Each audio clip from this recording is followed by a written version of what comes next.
the free agency in college, if you will, is annually. In the NFL, players were, generally speaking, with a team for 4 years. Right? There is no securement of these players. He's saying in the NFL, I can have a rookie and know he's on my team. You don't have that in the world of college football.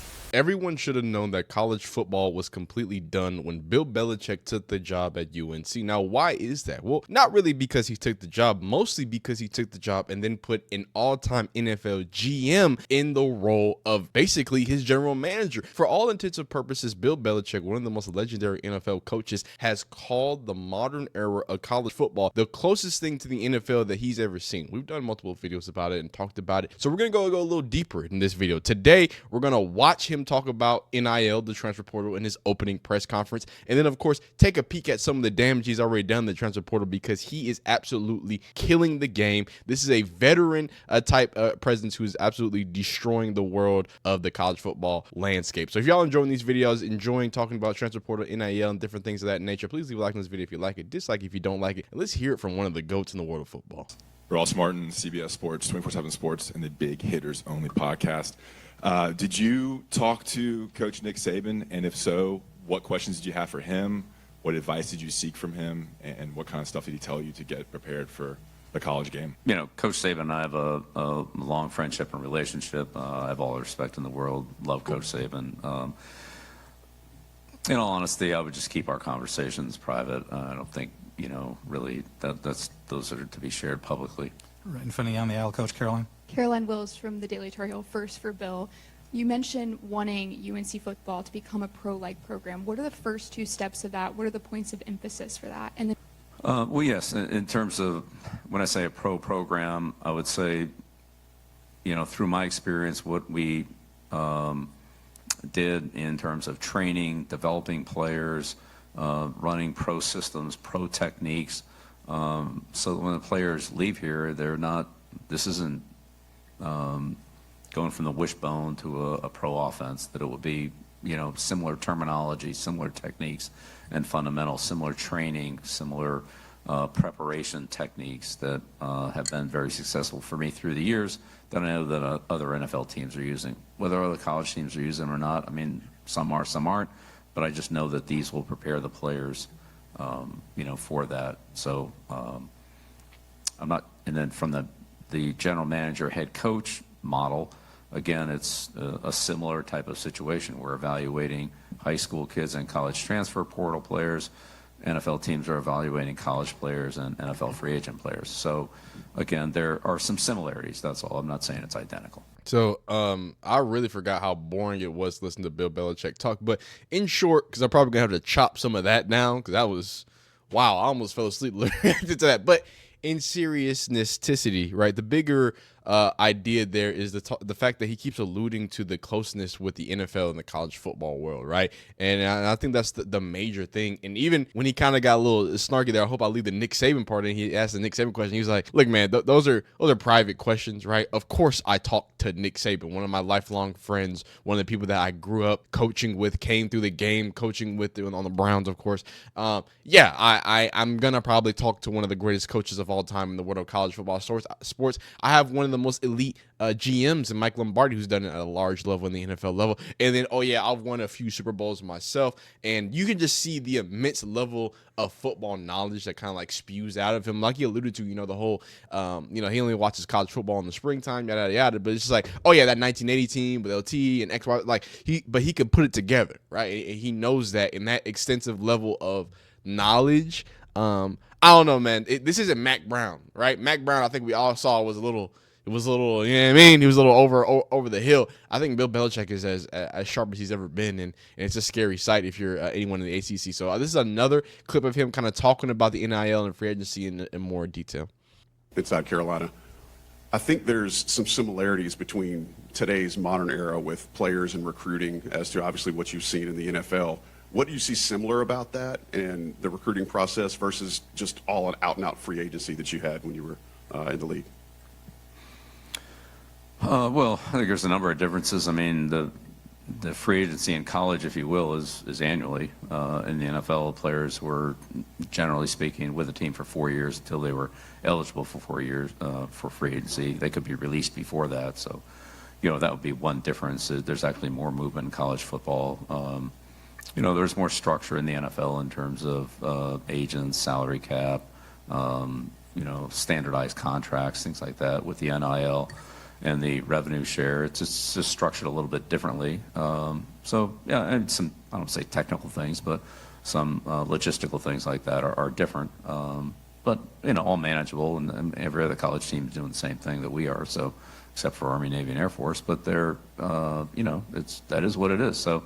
Yeah, and I think this was the most significant, specifically to the NIL, because the free agency thing he's been talking about, he alluded to the NFL thing, but I think he goes a little more in depth, right? And the fact that somebody who, emotionless, maybe you could describe him as maybe not giving away as much, maybe not so revealing in the person that is Bill Belichick. The thing that is interesting to kind of see the immediateness of it is like, oh yeah, it's just like the NFL with this is this. And then he points out it's actually there's more movement, right? There is no securement of these players. He's saying in the NFL, I can have a rookie and know he's on my team. You don't have that in the world of college football. Like you said, even less restrictions and less rules and stuff. It's the wild, wild west like we've been talking about. And Bill Belichick is about to come in and scoop everybody up and take mass advantage. Obviously, there's a Mike Lombardi with a little quote there from his podcast saying he wants a big, tough physical football team that's smart and can play and have mental toughness. That is what they want, and let's see how they've been doing it. So first off,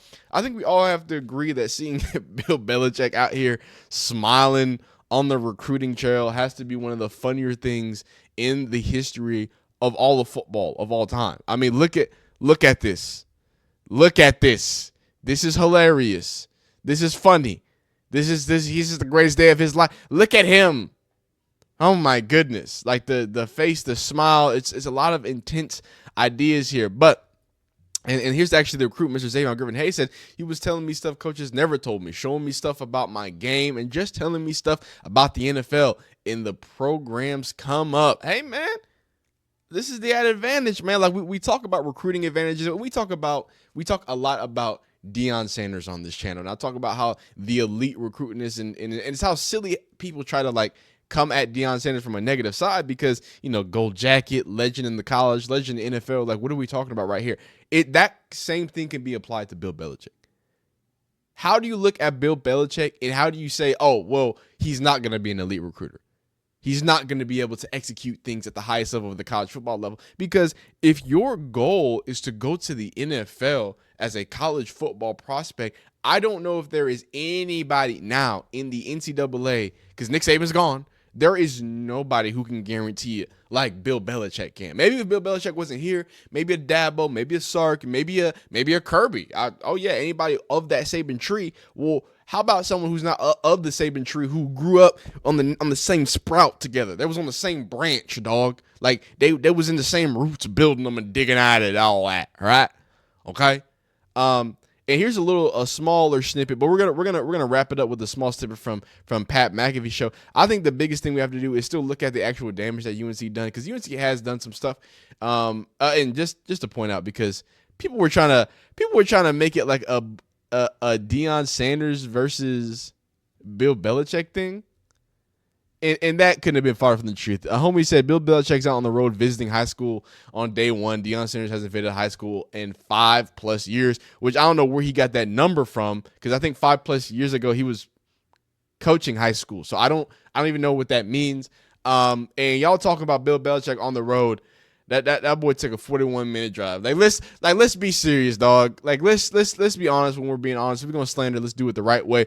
Let's check out the damage that's being done. So first off, from the coaching perspective, obviously he's going to bring in a lot of good coaches. Veteran offensive line coach Will Friend is expected to finalize the deal to become the offensive line coach at North Carolina, as he was offensive coordinator at Western Kentucky last year and has worked at Auburn, Mississippi State, Tennessee over the years. So obviously adding to the pieces there. And then he's already working the transfer portal. Like I said, he knows what he's doing. He's not afraid of it. He's got a Washington commit, a 4-star from the 2024 class. We've got a Minnesota safety, I believe, from the 2023 class. And then you have him scheduling things up with Mr. Casey Conception and possibly having a deal. And the big name, right? One of the biggest has to be the interior offensive line out of Holy Cross. And if you don't know, Bill Belichick in the NFL has a great relationship with Holy Cross. Not just Holy Cross, with a lot of small and FCS schools, because he drafts people from small and FCS schools. So there is no other bigger type of pipeline state,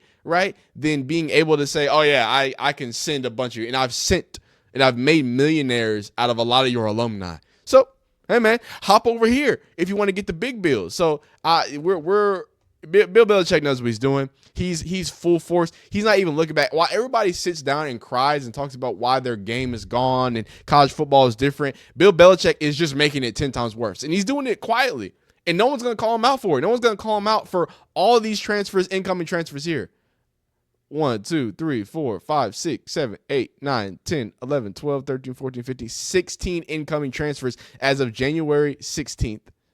Outgoing transfers 1, 2, 3, 4, 5, 6, 7, 8, 9, 10, 11, 12, 13, 14, 15, 16. Wow, 16 in, 16 out. And that boy's barely getting started. Now, again, we should expect transfers. I'm not saying this is a bad thing that people are transferring out. It's a new head coach. It's a new regime. It's probably going to be a new scheme, right? So, obviously, he's losing a few players, losing the veteran and Jacoby Criswell, the former Arkansas transfer, 3 for 2.459, 15 touchdowns and 6 interceptions this season. Nothing remarkable. I don't think he's missing a lot. North Carolina cornerback is entering the transfer portal as well. So, just got to have a few switch-ups, though, but they're already going ahead and adding in some things. But just to kind of talk about who Criswell is for a little bit longer, he plans to enter the transfer portal after starting 10 games for the Tar Heels in 2024. Criswell threw for 24.59, like we talked about, while completing 58% of his passes. And he threw for a career-high 475 yards, 3 touchdowns, and 2 interceptions in Carolina's embarrassing home loss to JMU. That big output from Criswell checked in 75 yards shy of Sam Howell's single-game UNC record. This will be the second time Criswell has transferred out of UNC, which, hey, that's a whole nother story for a whole nother different day of the craziness of people hopping in the transfer portal twice. Before transferring to Arkansas in 2022, Criswell then spent 1 season with the Razorbacks where he played sparingly as a backup before making the boomerang return to Carolina, and he's out again. So, that is the modern state of college football, and I think, look, Belichick is coming in full force, and he's going to take advantage of it. He's going to harness it, and y'all better watch out because UNC can turn into a powerhouse pretty quickly with a little bit of NIL funds and someone who is guaranteed to send you to the league. But, hey, man, if y'all want to see more and get more updates about Bill Belichick, the UNC regime, and kind of how they handle the transfer portal, NIL, and different things like that, leave a like on this video. Let me know in the comments. Subscribe if you enjoy the content, and we'll hit you next time.